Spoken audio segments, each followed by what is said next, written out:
Hey guys, so I'm out here at my Chandler Airbnb. Just wanted to go over everything that you need for your kitchens. This one I converted from a long-term rental. I purchased it in 2005, brand new from Pulte. At the time I paid $158. It's now worth close to $500, 1,634 square feet. So we're just gonna break down the kitchen today and everything that goes into a kitchen. So one of the main things I do in my Airbnbs, I like all new appliances.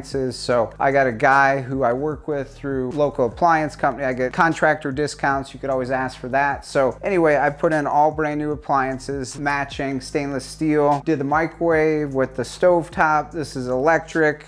And then we got the dishwasher to match, and then we got a nice stainless steel refrigerator right there. So the whole package, I believe, was around 2,200 bucks. My guys just install it, and it makes it simple. For this property, we also had laminate countertops, believe it or not, in here. And I had a friend, Alma, who's an artist, and she did a great job to make these look like marble. It's actually epoxy that she did, so it was a cool process to see. So we did that when we converted it from long-term to short term. It's been a short term since January 2021, so we've had a full year of proof on income, and it blows my long term out of the water. $1,600 is what this was renting for, and the last 3 months we were making, let's see, January, February, March, we made about $6,000 a month on this property. So you can see the numbers are 3 times what we're making.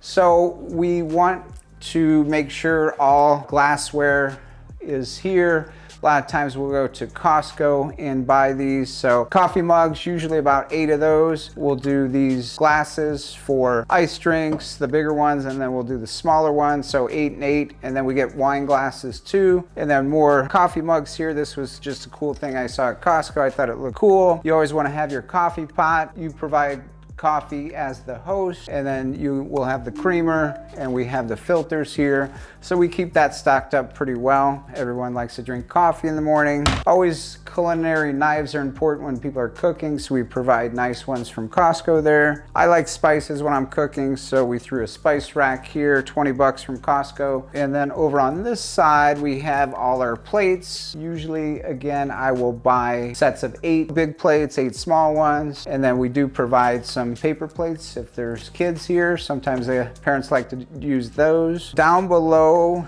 we have all our pots and pans, and I buy the heavy duty ones. I just like the sturdy ones, and they're gonna last. So picked up these from Costco. I believe it was around 275 bucks for the good ones. In the drawers, of course, we're gonna have all your silverware, your wine opener, which is important for people, your measuring cups, and I noticed we're short some butter knives, so we gotta get some of those back in there. We do provide the gloves when they're cooking, if they have baking needs. Over here, some cutting boards. We have a strainer down there if they're making mac and cheese for the kids. So that's this area here. Below the sink, what we do is we keep just a few minor cleaning supplies. For the dishwasher, we have that. We have the cleaning spray in case some guests want to use the 409. Always, we have our first aid kits under the kitchen sinks. That's important. So if someone gets hurt or needs this, it's always under there. For each property, right next to it, we have safety, your fire extinguisher. So both of those I would recommend keeping underneath your kitchen sink as a precautionary.